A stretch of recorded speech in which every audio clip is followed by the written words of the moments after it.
This episode of the Jersey Beer Guys podcast is sponsored by White Eagle Liquor Store in Riverside, by Beer Belly Brew Tours in Oak Lynn, and by Dr. Brewlittles in Maple Shade.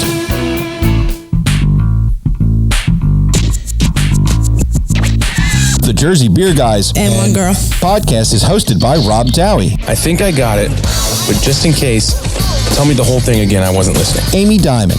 You are a very well-respected journalist in the craft beer industry. You know that, don't you? With Ian Dowie. I only came here to do two things, man. Kick some ass and drink some beer. Looks like we're almost out of beer. And Eric Bracken. Dad, I'm thirsty. I want a beer. What about you? You want a beer? Featuring Tony Iacono of the Two Brothers podcast. Tell what's in beer, eh? Like my brother can tell the difference between beers by what his burps taste like. And Kevin Riley O'Reilly of Philly Beer Trail. Now you listen here.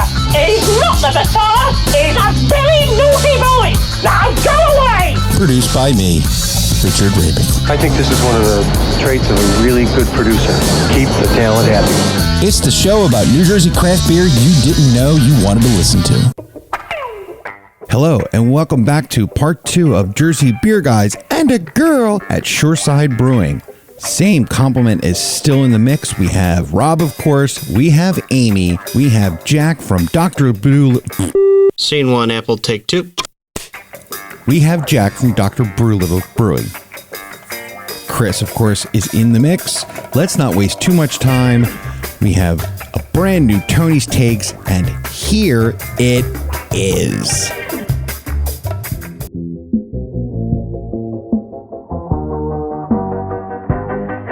What's your name? What's your name? Tony! Hello, welcome to Tony's Takes. This is a reoccurring segment on the Jersey Beer Guys and Girl podcast where I sit with my jar of pennies and throw in my 2 cents on beer-related opinions. This week's take is how criminally underrated the New Jersey craft beer scene is. My inspiration for this take came from all the March Madness craft beer brackets that I've been seeing. There are a lot of hard choices in the first round, let alone when you get down to the nitty-gritty of the later rounds. The New Jersey Craft Beer website says that New Jersey currently has over 125 breweries, plus about 20 brew pubs and several wineries, meaderies, and distilleries, plus about 20 more breweries on their way to opening. There are plenty of places to go to get a small batch beverage that was crafted in the Garden State. Here are some personal stats on the New Jersey breweries. I've been to about 63 New Jersey breweries and have had beers from about 90 of the 125 breweries. These numbers will climb as the year goes on, and one of the biggest advantages to beer fests like the AC Beer Fest or Summer Swelter Beer Fest is that you get to go to one place and try beers from a bunch of different breweries, and you don't have to drive to all corners of the state if that's not your jam.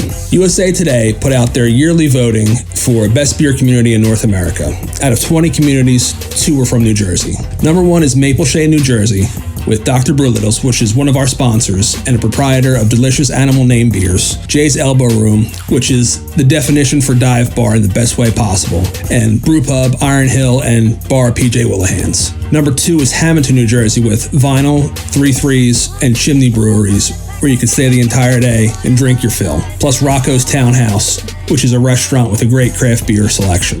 Here are some of the New Jersey breweries that have received national recognition. In 2020 at the Great American Beer Fest in Colorado, Kane Brewing in Ocean, New Jersey won a gold medal for wood or barrel-aged stout. There were 199 entries from all over the world for that beer style, and a New Jersey brewery won gold.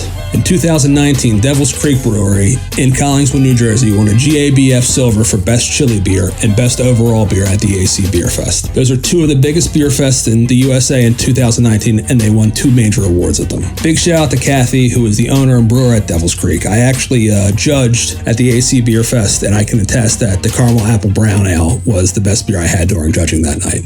We got Slack Tide in Cape May from Cape May County, 8 and Sand from Woodbury, Spellbound and Village Idiot in Mount Holly have all won medals at the GABF in the last 5 years. New Jersey breweries have something for all taste. New Jersey has breweries that have something for every beer and seltzer lover, like 8 and Sand, Spellbound, Cape May, and Glasstown in Millville. The sour powers like Vinyl in Hamilton, Kelly Green in Neck of the Woods in Pittman, and Heavy Rail in Seaside Heights. The OGs like Carton, Flying Fish, Kane. The breweries with beautiful locations and tap rooms like Bonesaw and Glassboro, Ship Bottom and LBI, and Tom's River and Tom's River. The hype breweries that is an act of God to get a beer from, like Troon, Referendum, and Source. New Jersey even has a half brewery, half coffee house / roastery in Death of the Fox. The brewery is for the hopheads and citrus seekers like Icarus in Lakewood, Magnify in Fairfield, Tonewood in Oakland, and Brick City in Level Ferry. And so many more than I can name in a 4-minute segment, so get out there and try them. Beer brings people together. You can follow me on Facebook, Instagram, Reddit, or Twitter at Tony Iacona. That's TonyIocono. If you have any comments for me, you can reach out to any of those platforms and let me know. And don't be a jabroni. And that is Tony's take for this installment of Jersey Beer Guys and Girl podcast. Cheers. Okay, let's get the ball rolling. What you are about to hear is bizarre, unsettling, and riveting. We've got entirely too many troublemakers here. 10 seconds to self-destruct. If there's still a world left when this is all over, I'd like to buy you a beer. To alcohol, the cause of and solution to all of life's problems. So that's yeah, like, you know what? like a nice late beach session, like a 5 or 6. My favorite time at the beach on the summer is like that's 5 a good, or like 6. not wearing your bathing suit to the beach session. That's like shorts and a t-shirt and a beach chair. That's all you brought down with you. Yeah, I'm very happy with this beer, and this is batch the second time I've brewed it, and what I'm most happy about is it came out exactly as I remember the first one tasting. Consistency. So that was like incredibly satisfying. A lot of people, very positive feedback. Some people it's a little too sweet for them, but I like it. I like the feedback all around. I mean, positive, negative. You only get better if people are honest with you. It's sweet for an IPA, but it's not. It's not that like it's really good. It doesn't taste artificial, which is good. Right. Yeah, and I try to stay completely away from anything artificial. I used when I started All Grain Brewing. My first batch, I did a brown ale that I did pomegranate vanilla brown ale, and I used a syrup for the pomegranate, and just like that completely, it tastes like Robitussin. Just threw me off. It ruined the beer. It threw me off. And like from then on out, I was like, nope, nothing that I'm not either making the syrup in my sous vide, or I just. So you're using like fresh ingredients. Yeah, as much like so. This honey is A. Walker apiaries. It's sort of local down by me. That's what I was you just get them all over the place. So if you have a little bit more expensive, and on the commercial scale, might be harder to make this beer. But with what I'm doing right now, it's we have orchards that we get our honey from. We have Fruitwood orchards in New Jersey. It's the same thing. Like I actually local stuff. I really enjoy. I think honey adds a nice mouthfeel to a bunch of different beers. We use honey in our barley wine. We have a collaboration with Westville coming up next Wednesday. We're doing a dry stout, and we're doing an Irish potato version of it. And so they want to do the Irish potato with lactose in it. And I said, we could probably sub lactose for honey, Fruitwood's honey. Yeah. So we'll use honey as a sweetening agent rather than putting milk sugar in it, so we don't have to have like a lactose beer. Yeah, I'm one of the brewers in the invitational I'm running, Wims Brewing, Dorian. We are collabing on a wheat wine where we're going to use a ton of honey and barrel age it in a single malt barrel. Nice. From Boardroom Spirits in Lansdale, PA. I went to college with the owner of that, so I got a barrel off him, and then me and Dorian are gonna. He's got a 2-barrel system hanging out, so he could brew big batches. So we're going to his place to do that. I just haven't found the time to do it yet. But he's an incredibly talented brewer. I actually brought some beer from the people in the Invitational that I had beers on hand. So if you want to try those, I would really like to get into some of their beer, because the whole purpose of this is to get their names out there too. Nowhere to beer but here. Nowhere to beer but here. But okay, pick me. Oh wait, didn't she say in the beginning she wasn't drinking? What happened? I'm not drinking. Wait, that was not on air. I'd actually like the brewer should try some. Yeah, that's right. Josh, come over here. You gotta drink stuff. I know it's terrible. If you want more. Thank you. I just might. And the assistant should also try some, because he's learning. And other Josh, now you have to come over here. Josh and Josh. Well, that makes life easy for you, doesn't it? I just gotta say Josh, and then I got 2 people in this room. Thank you. Well, at least those cowboy stools are getting. Yes, this is a hazy IPA, citrus Simcoe, and a citra infused honey addition after. It's 50-50 down the line on dry hop and Whirlpool, 50 Citra Simcoe, and then the honey is citra infused. It's actually the way it works, you end up infusing the hops with honey.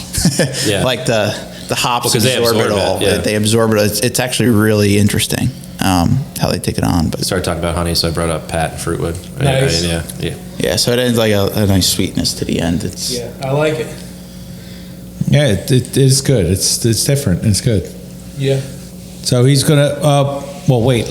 We were going baby to baby. We can go baby to baby. Oh yeah. So we got to get that other baby up here. His story's way better though. He's like, mine actually involves a literal first baby kid and like my child and swallowed him, and I'm like, I got this cat I really love that I named a beer after. Like, great. So this is Grog's Paradise. So Grog is my cat, who I said one of the main things when we opened this brewery up is I want to name a beer after my cat. My wife said, what about me? And I said, man, I really love Grog a lot. So she was really happy about that.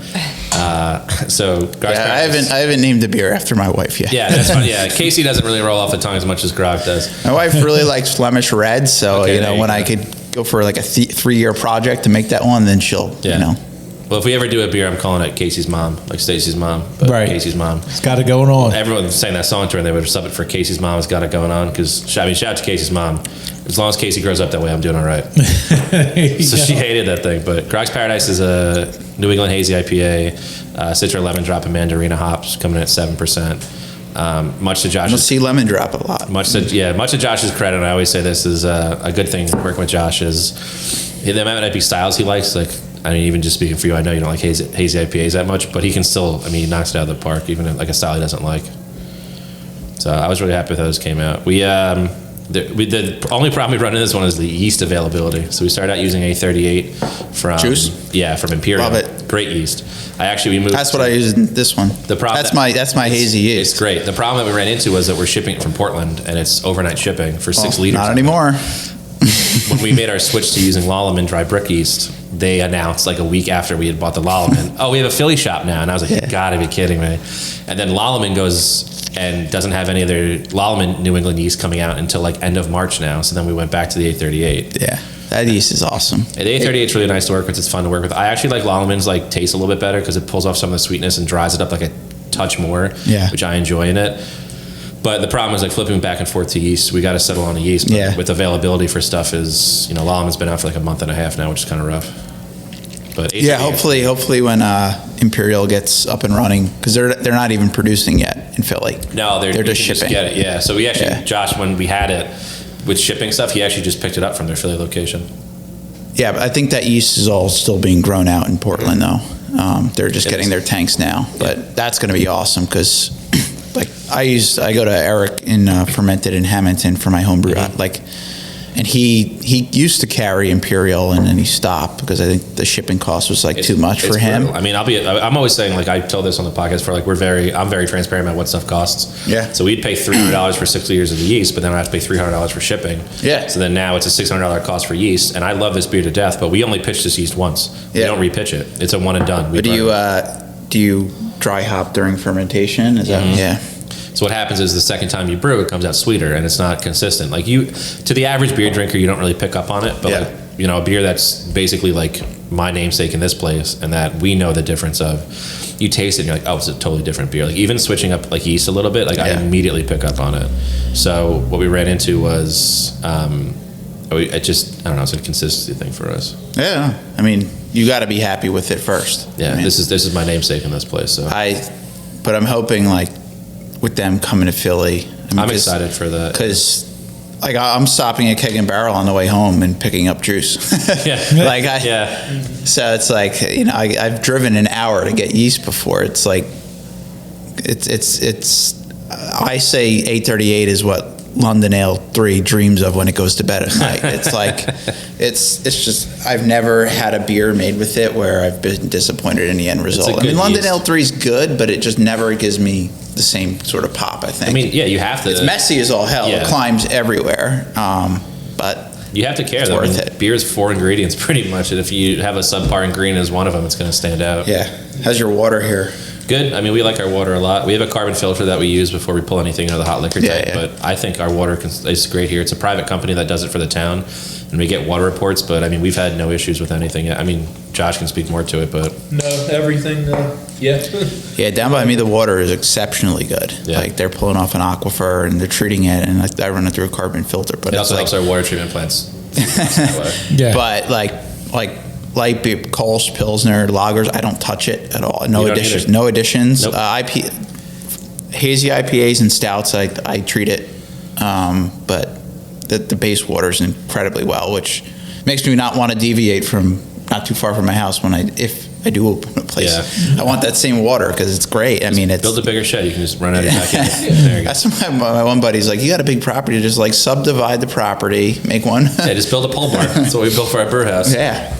I got to win that big lottery. I know, right? That's right. Oh, yeah, that's right. Yeah, when I win the big lottery, I got to invest that money. Well, just remember what town that you live in. That's of course. Right. I'm opening a taco place right next to you. If you win the lottery, you could buy a beach house down by me. That's it. Yeah. You need a brewery. We'll you need a brewery there, too. You get 6 months of lottery money. I get 6 months of lottery money. Yeah, so that's shared custody.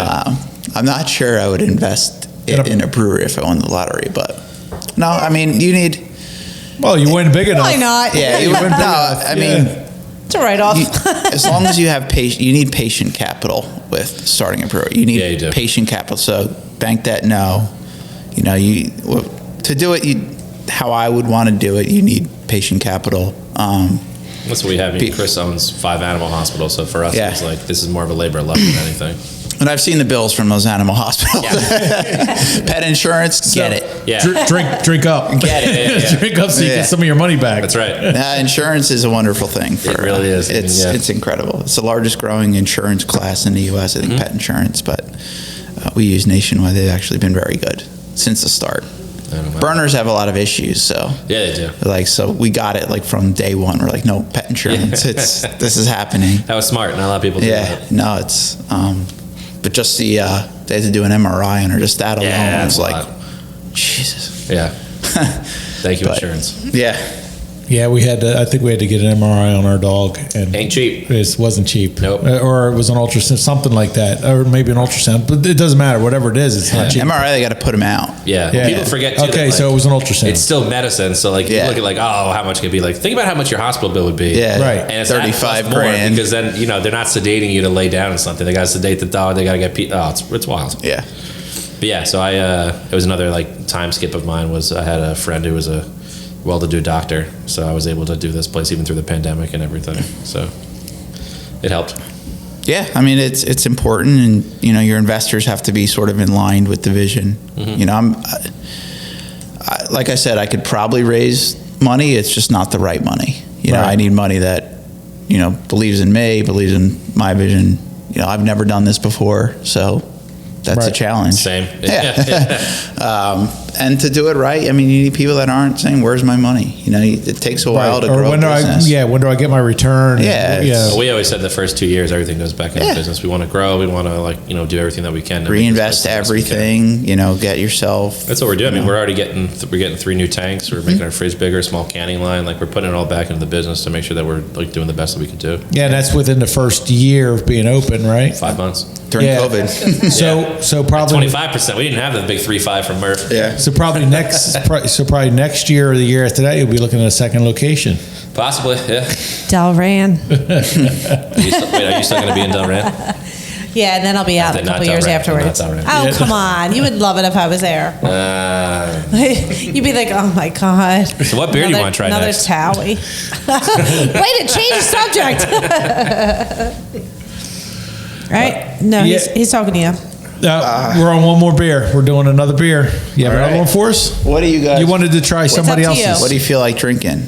Cold and wet. You know what? We haven't had anything dark yet. You want to pull? Yeah, I'll starter porter or something. All right, this is a beer that I'm trying to think of sequence. We got a couple of dark beers available.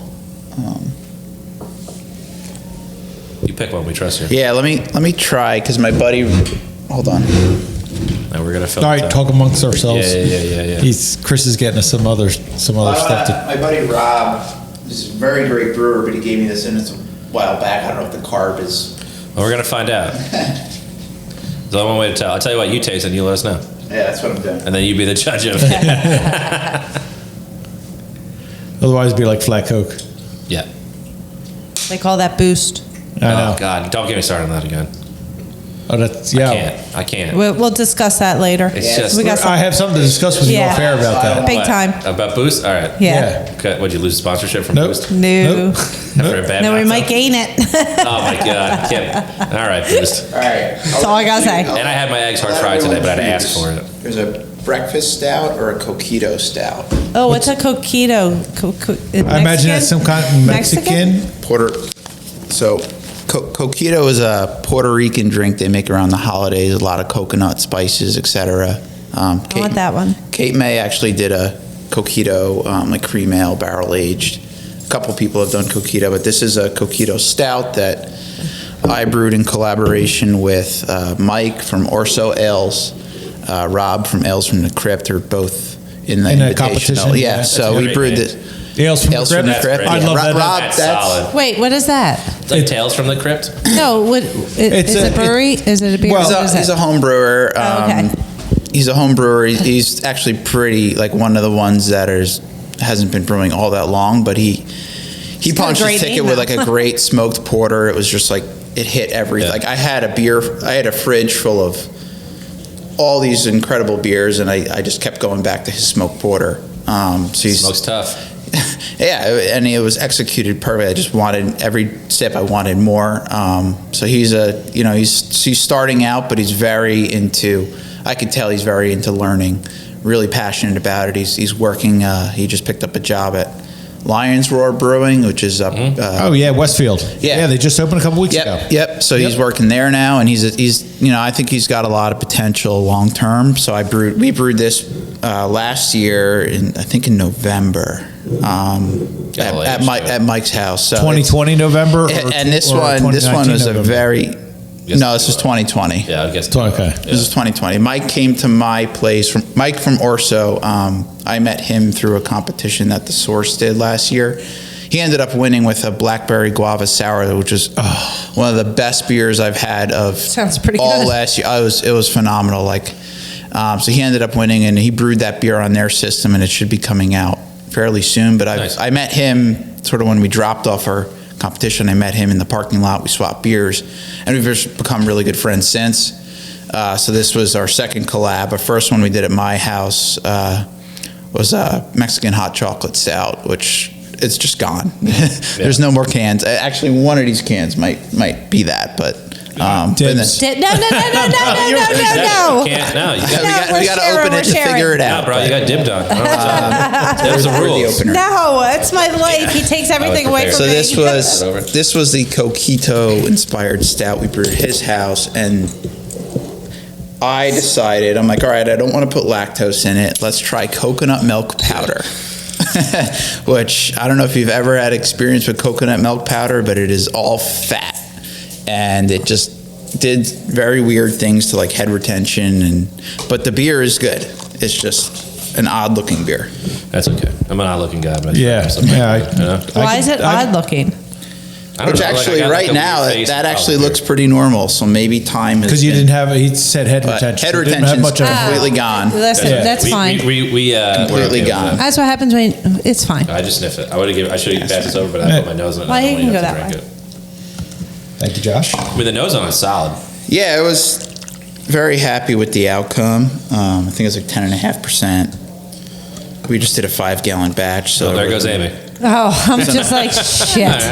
I'm taking a nap. These are baby pours. Later. Thank you. Yeah, but Amy's a baby drinker, though. Pretty much. Yep. Yeah.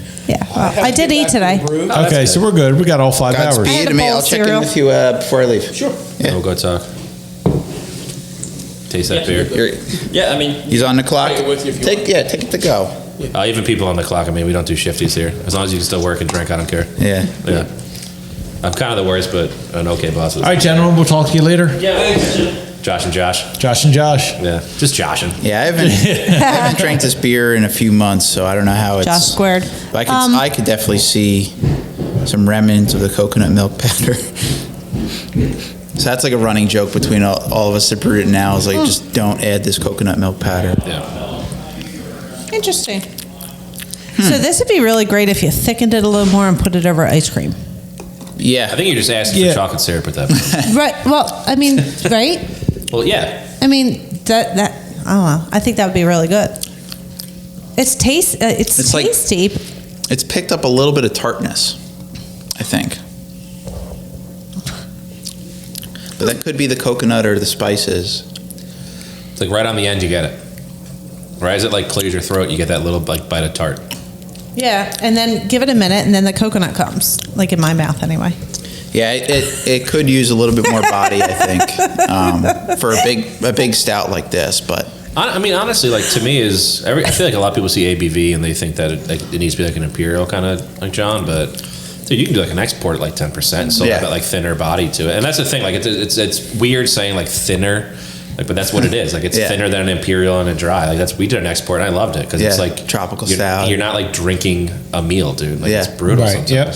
I like to finish. If I have lactose in the stouts, I like them to finish around 1.028, 1.030. I mean, that's where you high. Want to be, though, yeah. But stouts these days are finishing at between 50 and 60, and it's a lot. I actually have one that's sort of a stout in progress that I pulled off the fermenter last night, just because why not?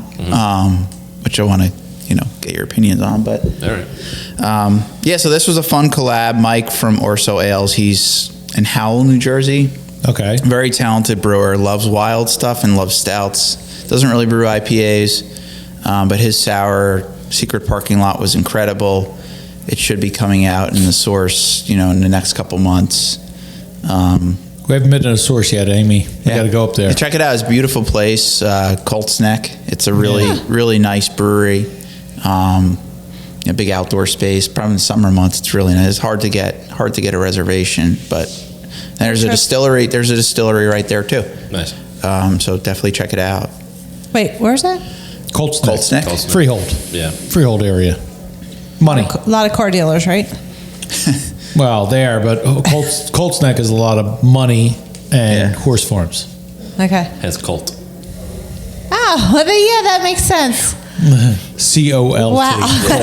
Not CULT. LT, right. Yeah. No, I got there might be a Colt. There probably is. Oh, that makes sense. It's a solid beer, though, yeah. I wouldn't mind like a little bit more body on it, but I mean, the thing is that like it's tough getting like those big body beers on small systems. Like it's difficult, but like if you have the flavor there, that's almost more important to me than the actual like mouthfeel. I also hate using that word, but it's a great trivia name. We usually go for creamy mouthfeel as a descriptor and trivia name. It's awful. I hate it, but having you can add like thickness to a beer pretty easily, but having the flavor profile I think is a little bit more important. Yeah. Like having a good tasting. This beer. was definitely a learning experience. I think we'll probably do another batch this year, but we'll change it up. I mean, from what you've put out and like from what I see over there, I mean, your style varies a lot, which I think is super important too. A lot of the stuff you get now is like we have 16 taps. Well, I guess 14 with 2 nitro, and I could very easily have 10 IPAs on tap and be probably making more money and have like big hype boys, but being able to go from like A to Z in styles is important because you want variation. I like every once in a while you just need to dial back and brew a classic. Yeah. And just really like I have a hoppy amber there that you guys could try. It's just a classic. Like focus on your technique, focus on hitting all your targets, and it's at the end of the day it's not going to be crazy beer, but it'll be a good beer. It's timeless. Yeah, I feel like what you run into a lot too is like when these big hype beers come, like a big reason that I don't like lactose, and I think it's a needed ingredient in some beers, and it definitely like accentuates and heightens certain other styles.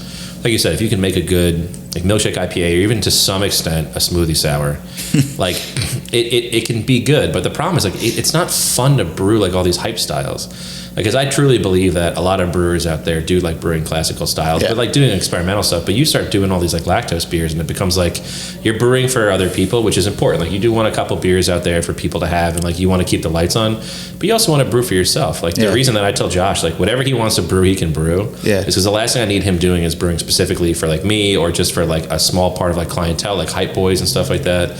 Like I want him to enjoy what he does because I know for a fact if he like his West Coast IPA is one of the better West Coasts I have because it's a classic West Coast. It's not this big perfumey hot bomb. It's Cascade, Columbus, and Centennial. It's like easy hops. So basically, if your brewer isn't happy, nobody's happy. Yeah, but like if you like anything that like you love what you do, like you're gonna put more effort. You want him to be it. happy. It's like, gonna be a better product. Yeah. Yeah, I think people get into opening a brewery.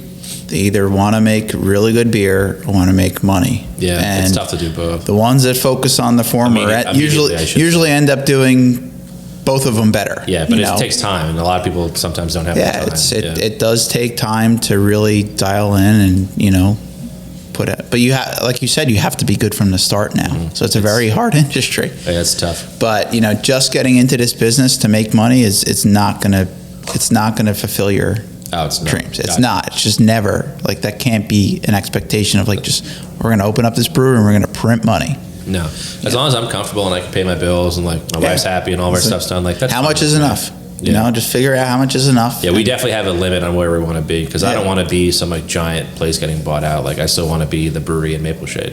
Yeah. I want to be the place on Main Street. I never want to lose this building. Even if we get those 15 or 20 barrel fermenters and stuff. You don't have to do that here. You can do it somewhere else. Exactly.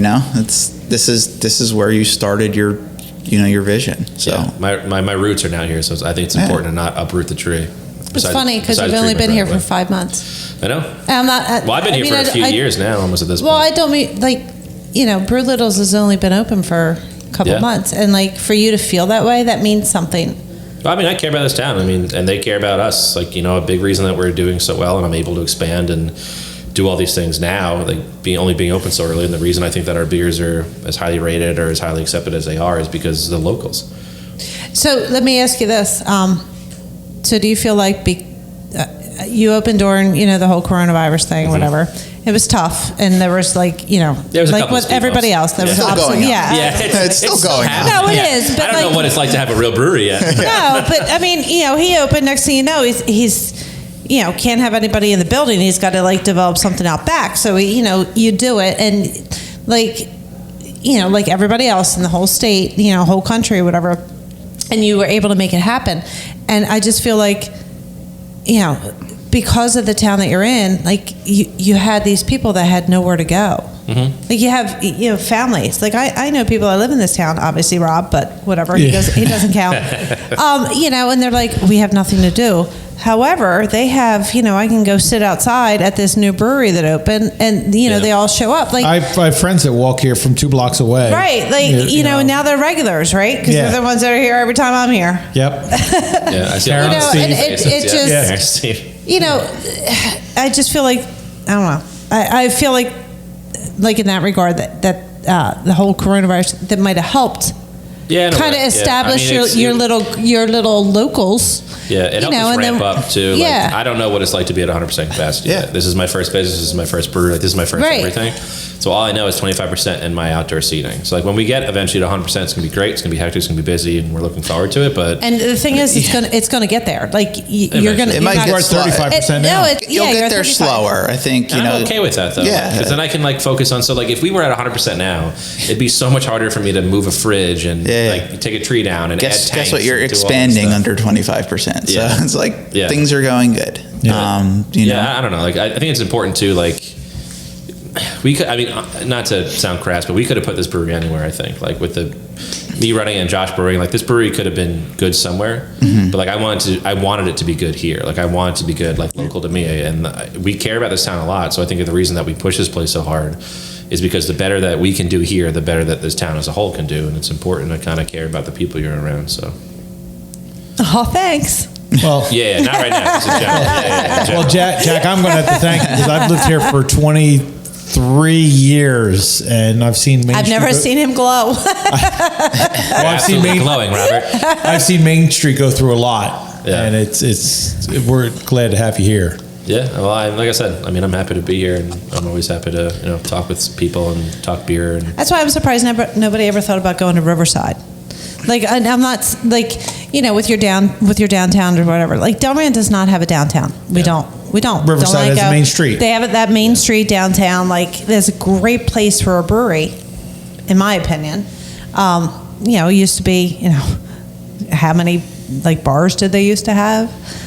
I think there was 20 some in a square mile. Yeah, maybe she was the same way for a while. Towns are still kind of on the fence about stuff. We lost all the bars, but if they were to put a brewery in Riverside, I think that would be a great place. Riverton too. They have that small main town. main street. Their main is really well. It's very small. Yeah. They have it, but it's very small. Like Riverside has that bigger, kind of like Maple Shade. Like I don't understand why, and you're right. Like over here, it just.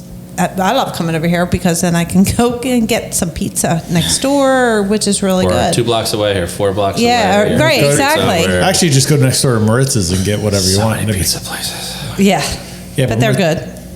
Yeah, they're all great. We love them all. Yeah, we do. But nobody ever puts the question of is the U.S. pizza place market saturated? I think honestly, it has to be. True. Nobody ever says that. It comes up with breweries all the time, but my town has 6 pizza places. It's wild. It's I know they're all doing fine, or maybe they're not, but who knows? People love pizza. Yeah. Right. Yeah. So it's weird. I have a breakfast stout. If anyone cares for it, from Wim's Brewing. My buddy, is that Dorian. another buddy that is in the competition? Yeah, Dorian. I have tasted them. Yeah, he's a very tremendously talented brewer. He's brewing out of Atco right now. Not Atco Brewing, but he lives in Atco. He's looking to open up something, on a smaller side, 2 to 3 barrel system. Has a 2-barrel system. Those sizes are great though. Yeah, you can still really care about what you're doing. I think his approach to beer is just incredibly fitting for that size. Mm-hmm. He plays around with a lot of barrels. He plays around with grapes, everything, and mostly everything I've had from him has just been exceptionally well executed. He had a sour IPA that me and him agreed was just not good, too sour, too much lime. Wait, is there such a thing, Rob? Rob? Yeah, I don't know. I would have stuck my lips inside. Are you a sour guy? Head. Yeah, I'm a sour guy now. Wait, where'd we go? Where was that one brewery we went to? No, we didn't go to a brewery. We went to University of Sciences. No, that was fine. No, that one brewery. Yes, we did. We went to that one brewery, and you got pictures of me making that face. The referent. Yeah. So she got the natural. She got that beer there. They're moving. Yeah, I heard that. Kutztown. Oh, really? Yeah, they found a nice old barn. Because they actually don't brew in Jersey. They just blend. Oh, okay. Well, they brew on other people's systems and then barrel and blend everything at their place. But they're actually found a beautiful looking farm in Kutztown, PA, where they're moving. Well, so they'll probably be one of the only ones at this point to move out of this to close. Okay. Yeah, and that's not really closing. And they're not closing because of the pandemic. They're closing. They're just moving. Better. Yeah. He has one. Yep, we all have Jack has one. Jack left us for a minute. I guess kids' bladder's in effect for Jack. I know, right? So this is a breakfast stout. This is a breakfast stout, so I think it's got coffee. Oh, it smells really good. It smells really good. He's an extremely talented brewer. I mean, yeah. Wow. This beer has been sitting for a little bit. It's not cold. We probably could have stuck it outside, didn't worry about it freezing, but I really love when they change, when they get warm. Warm up a little bit, yeah. stouts especially. Yeah, and because yours was a little bit, yours sat for a little bit, your IPA. Yeah. Really cold. I brought a Yeti and I just took him out of the Yeti. I don't know why. And we were, but your beer, I bet you, it was really good. Cold, it had been really great. Oh yeah. But that this IPA, one here has been sitting in it. It's really, it's perfect. That's perfect temperature. Nice flavor. Yeah, it's not. Dorian's a tremendously talented brewer, and it shows he's won a whole bunch of competitions. Now you said he's like a 1.5 barrel, 2-barrel system, a small system. He has an old 20 gallon, but occasionally he brews on a 2-barrel system, which is what we'll make our wheat wine on. He does like larger beers every once to fill his barrels, because barrels could be anywhere from 5 gallons to 55. So sometimes he gets big ones, and he's got to use the big system for that. There's a couple breweries that make it doing small. Village Idiot. Vince up there is like a 1.5 barrel system or something. Yeah, I mean he's going to do too. I mean, well, look at what Eclipse is. Clips is he's a one. Yeah, he works on a 1. He has like 15 things on tap. Yeah. He's the only person I think can do that though. He's a crazy person. He's one of the smartest people I know, but Chris is crazy. Yeah. But But yeah, he Dorian, retired so he could do it. Dorian, he's look out for him in this area. I mean, he's looking for real estate now. You know, he's trying to bootstrap a lot of it too. So he's kind of just brewing and slowly advancing, but he's an incredible brewer and good dude as well. Who is it? What's his name Wim's again? Brewing. So I think it's on here _. Yeah, I can't read. Wim's Brewing on Instagram. I don't know. WHIMS. Huh. But interesting. We So need to talk to him. what you're going to do? You're on social media, right? Mm-hmm. So that's where I found you. That's where I stalked you. I found you on Instagram. I saw you post. I saw him post about the invitational. I was like, oh, we got to get the word out because it was a bunch of brewers, and we had talked about one episode. Gear Block was. I knew that they were listed on the Jersey Craft Beer as one of the breweries coming up. Brewing and planning. Yep. And we talked to Harry. You weren't there. I have a Kolsch from him here. Oh, do you? So we talked to Harry at Experimental before. So I was like, well, we got to get the word out about these guys. I honestly recommend reaching out to most of these guys. They'll come on, or we could do a follow up, or maybe we could get a bunch of them. Well, I guess you guys will go through it, but you talked about brewing the winner's beer, whoever wins the competition, the winner, right? So, what would you brew? He has 4 divisions? There's 4 competitions. So. Competitions. Now, is it? I meant to ask for. Is it the same? So it's usually 12 guys or so, right? It's the same people. So you're doing all of the 4 same beers. So you said you're doing a sour, stout, like a saison. Saison. The upcoming one is like saison, grisette, bière de garde, sour, lager, stout. Okay, gotcha. So every quarter, basically, it's a quarter. Yeah, I mean, I'll open my doors. I mean, I know you guys are from all over the place, but if you want to, I think for homebrewers getting a chance to just play around on a commercial system, I'd be more than happy to do that. People would be thrilled. My only request is that I get a judge, and only because I want to drink a bunch of beer. That's fun. Which one do you want to judge? Lager? I just want to. Sorry. Even if it's not judging, I really got that for you. All right. I'll add. You don't have to judge. You just want to drink it. Yeah, that's pretty much what it is. So That's fine. he doesn't need to be a judge. He'll just drink. Okay. I'm only half BJCP certified. We could work that out. I still have to do my tasting test. He's only half certified. He filled out his name. No, I spelled it wrong. What was it? Garden State GSB's homebrew event. AC Beer Fest. Yeah, I do AC Beer Fest. I really wanted to get the brewers the proper feedback. Oh yeah, without a doubt. You don't want. We're in this for the right feedback. Brewers, when they submit beer to a competition and it's sort of best of show, and you don't get the real feedback you kind of crave. It doesn't help you advance, and I think everyone wants to get better. So that's why working with the BJCP, hopefully get at least two of them judging with the proper sheets, etc. I mean, it's not compared to what they're used to judging in a single day. It's not a huge quantum of beer. So 12. And everything's sort of done remotely now, so they could judge over time. They could do 2 beers a night, fill out their sheets. So they actually, they'll probably have like a week or 2 to judge everything, so they could take their time, fill out the sheets. BJCP sheets are pretty in depth. They're intense. We use those at GSB for the contest we did. Yeah, I did. I submitted my Mexican stout to that one. That was fun. Yeah. But yeah, I mean, if you want to, whoever wins, and get them down here and brew with like me and Josh and you, like come out and hang out. That'd be cool. Like, I'm more than happy to. I'm sure they would all be appreciative of that opportunity. And then we'll do a podcast that day. Yeah. And they're 4 styles that I can have on tap, no problem. And they're not like crazy things. So like. Yeah, I didn't want to do IPA. I just didn't. Like, nobody needs to be brewing more IPAs. I wanted to sort of get people out of their comfort zone. Lagers, especially for a home brewer, because you can't temperature control. Yeah.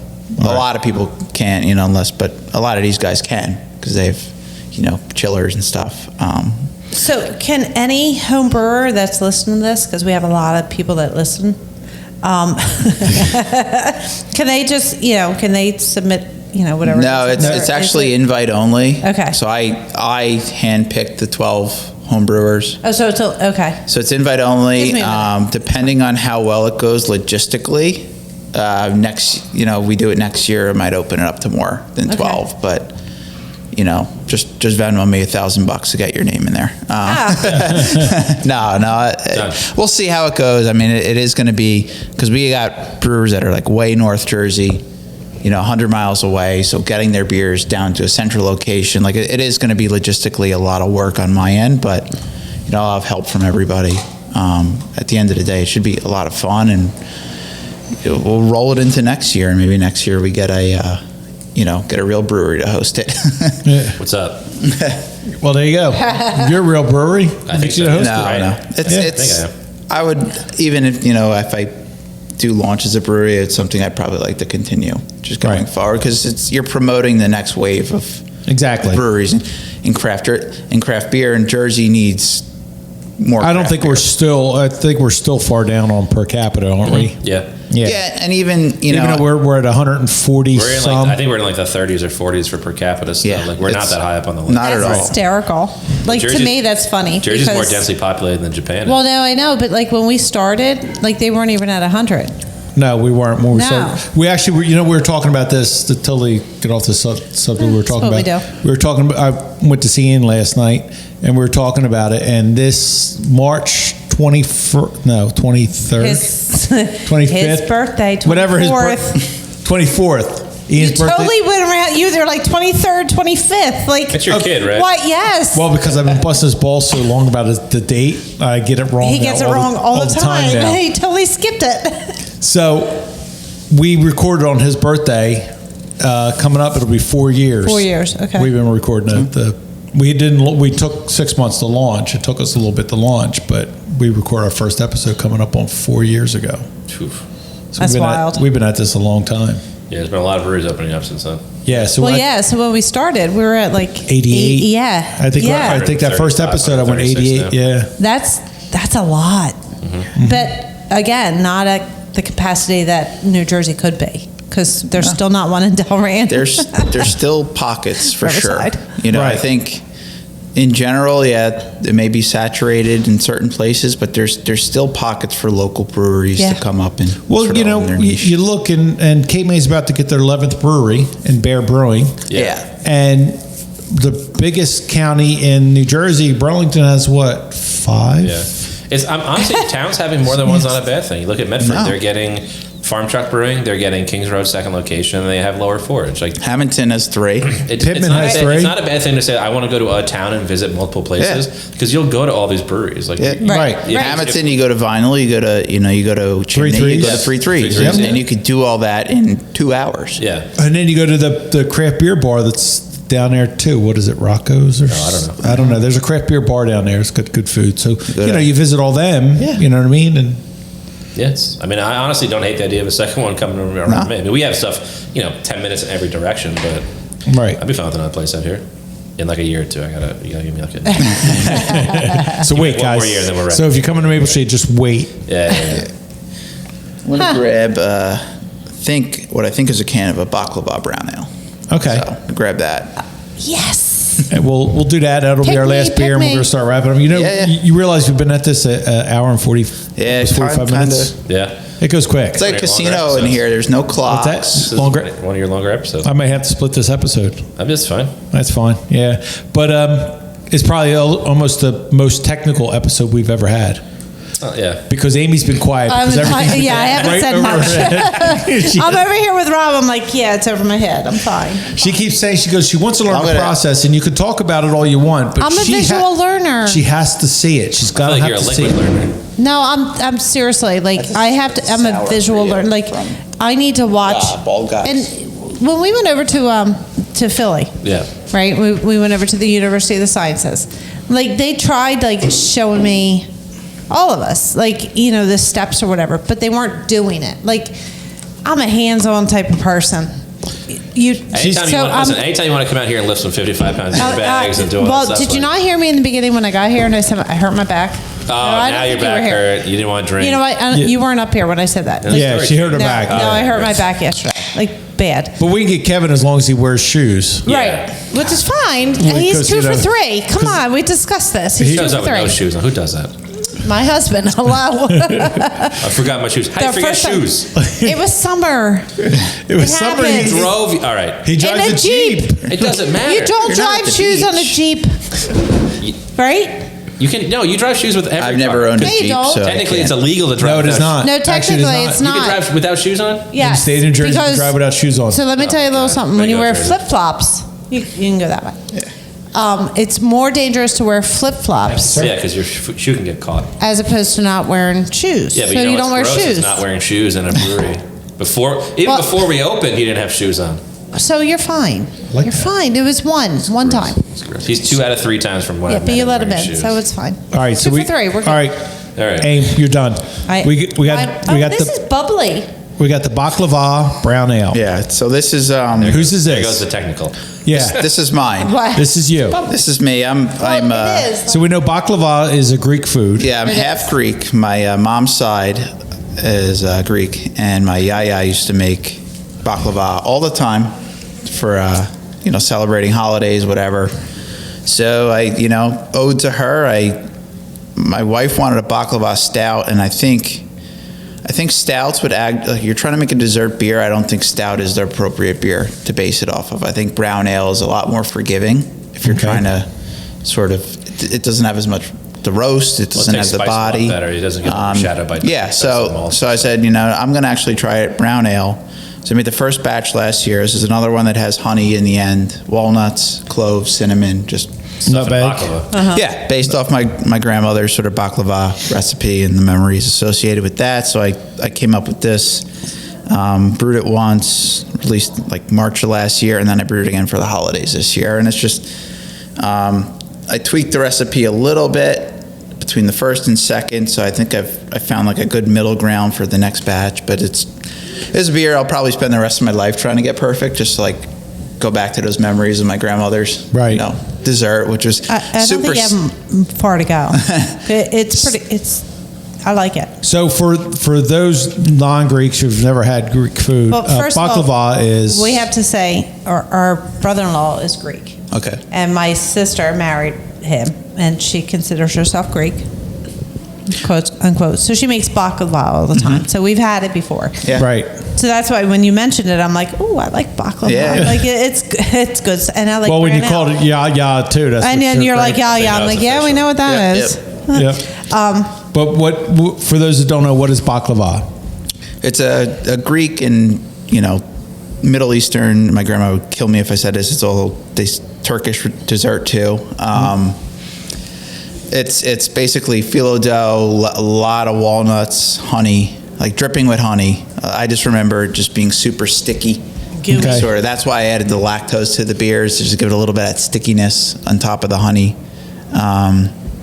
Which I actually cut the lactose in half on this batch, and then swapped out maltodextrin to subdue the sweetness a little bit. So you kind of cut it. Yeah, which I think worked. But a lot of people that had the first batch said they liked the sweetness a little bit dialed up. So maybe more honey next time, or more lactose than malto. But yeah, it's got spices, cinnamon, heavy on cinnamon, clove.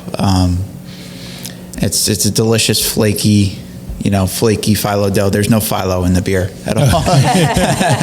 But it just brings back so many good memories of childhood, and it's like, what better way to ode to my yaya than to brew a beer based on her signature dessert. And I just remember her spending hours and hours, and probably as long as it takes for me to on brew day to brew this beer, she spent making that dessert. Oh yeah. So yeah, because anytime they're dealing with phyllo dough, I've never actually tried to make it. I have the recipe. I've never tried to make the dessert, but I made a beer out of it. There you go. You did your thing for it. Exactly. Yeah.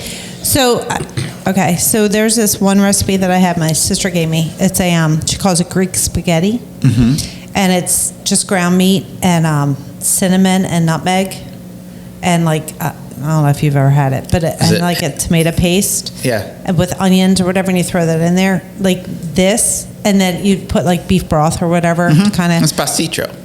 I would freaking put this.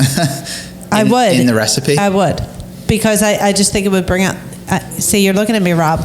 You've probably never had it. My kids love it.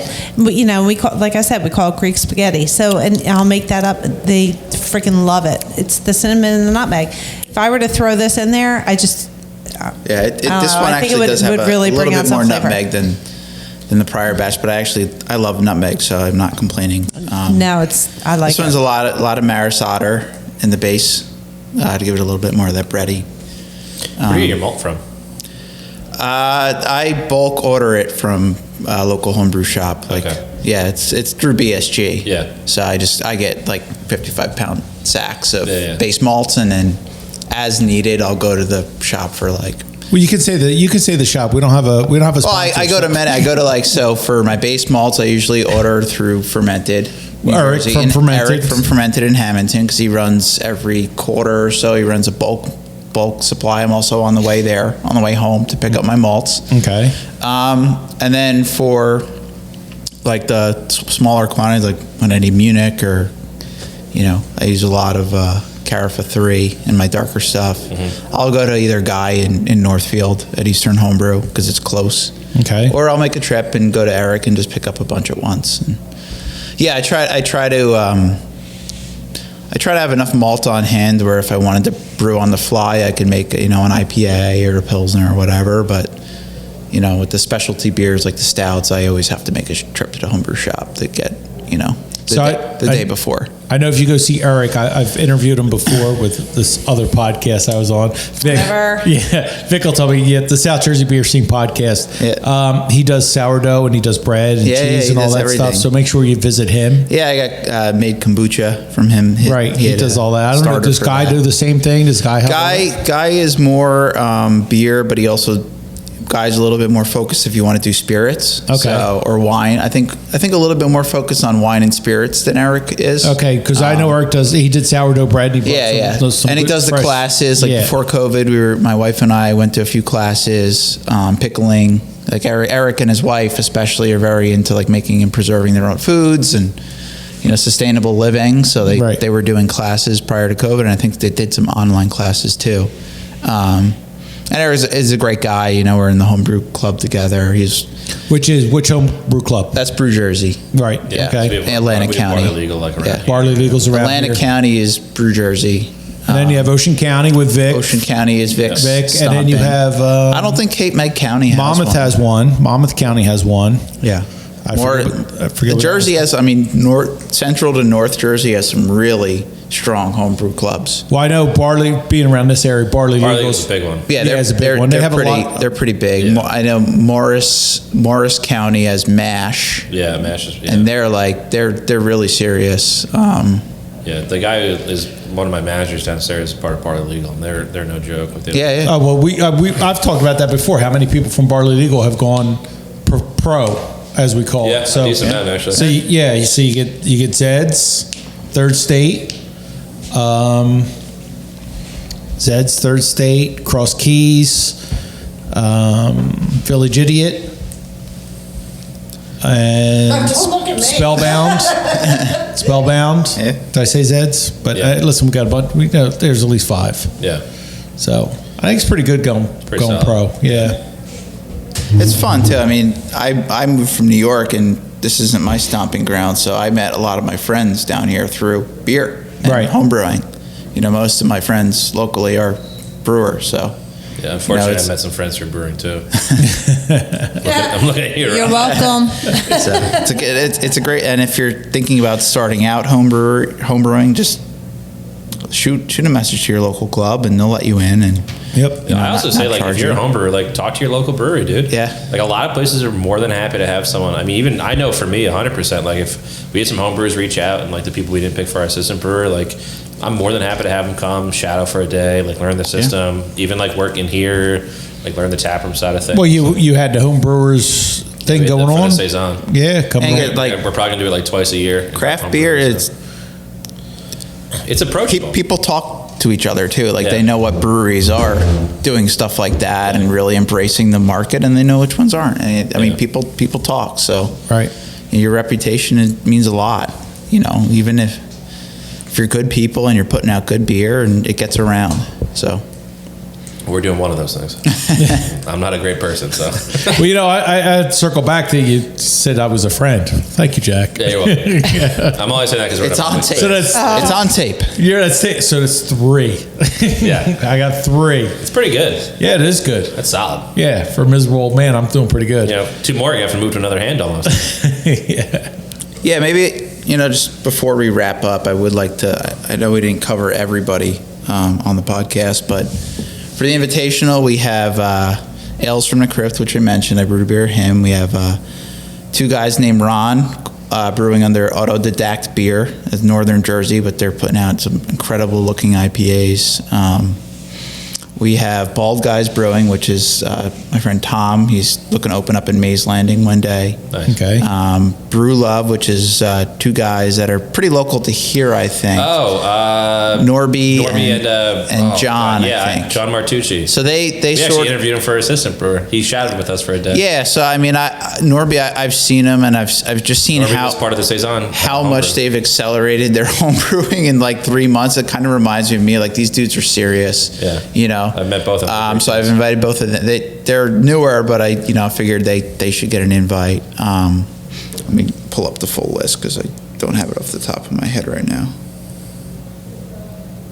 And this is running. You got something coming up now, or in March? A month from now will be the first competition. And June, September. We got Brothers Brewing. They're out of Central Jersey. Devil's Alibi is Atlantic County. They're looking to open up something in Egg Harbor Township. Okay. They've been at it for a while. Gear Block, which is Tony. He's North Jersey. Lamington River Brewing, who's like sort of more of a farmhousey, again, North Jersey, making really nice stuff.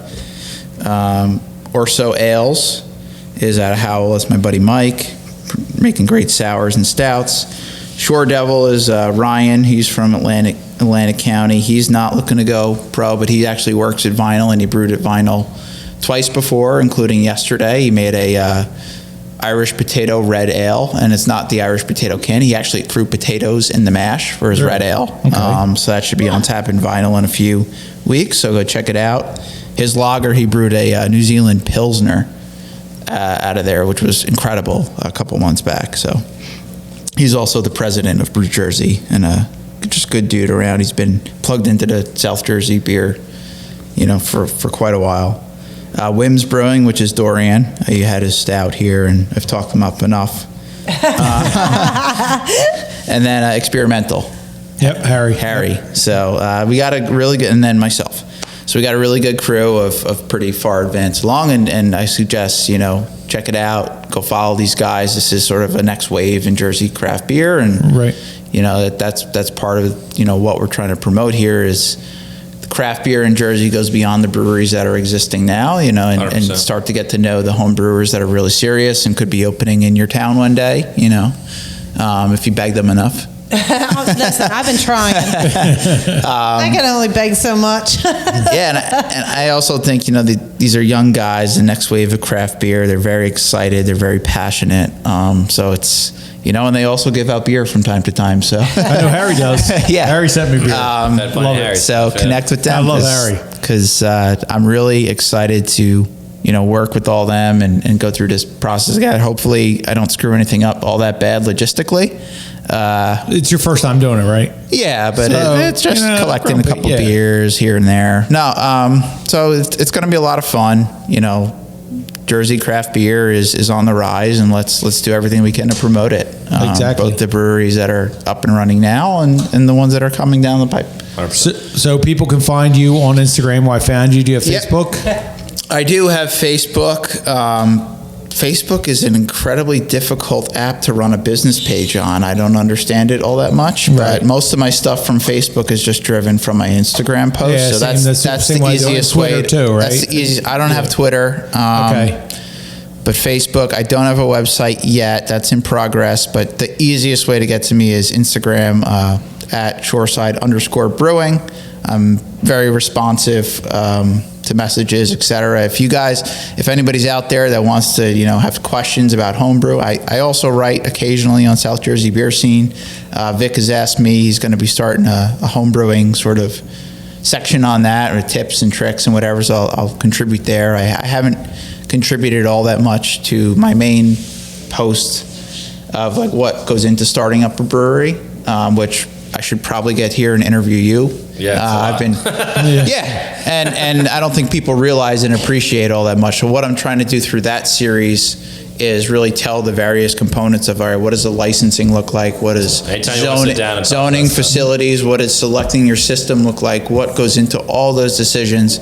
And really using it through my own experience, but more so the experience of, brewers and owners that have done it.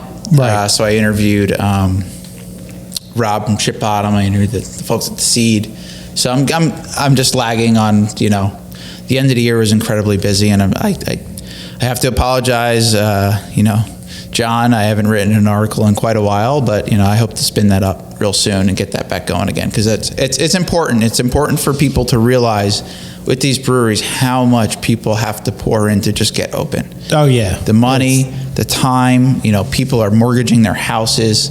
It's a lot going in there, and I don't think people really appreciate it. So, and it doesn't have to be that way in a lot of things, and hopefully, things come to change and make it a little bit easier on some fronts, but we'll see, how COVID shakes out and changes things up, because there's a lot of good creativity that has come out of this that I hope can carry through forward on both bars, restaurants, and breweries. 100%. Right. So, we're all in this together, and our collective goal, people like yourselves, is to elevate craft beer in Jersey, and let's get to it.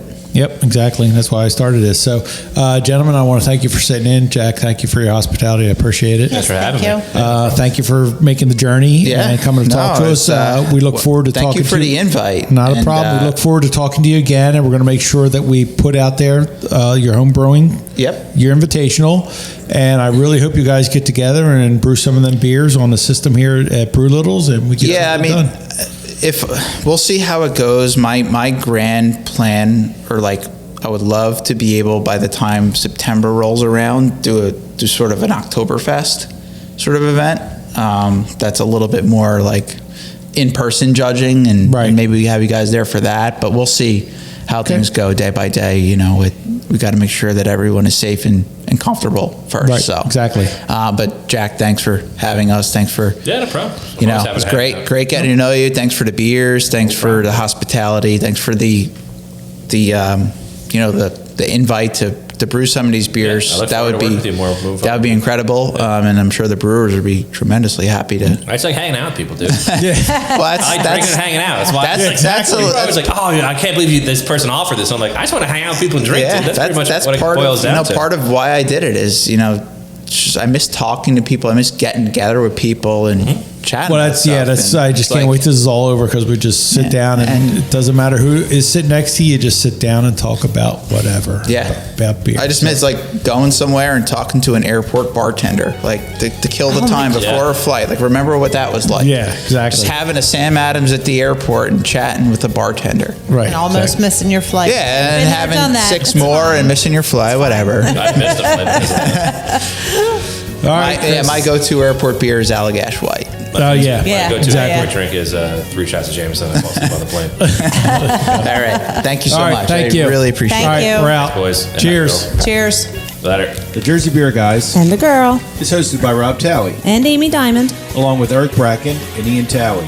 It's produced and edited by Richard Rabing. You can find us on Twitter and Facebook at Jersey Beer Guys 1 or Instagram at Jersey Beer Guys. Thanks for listening, and remember, try something Jersey. You're still here? It's over. Go home.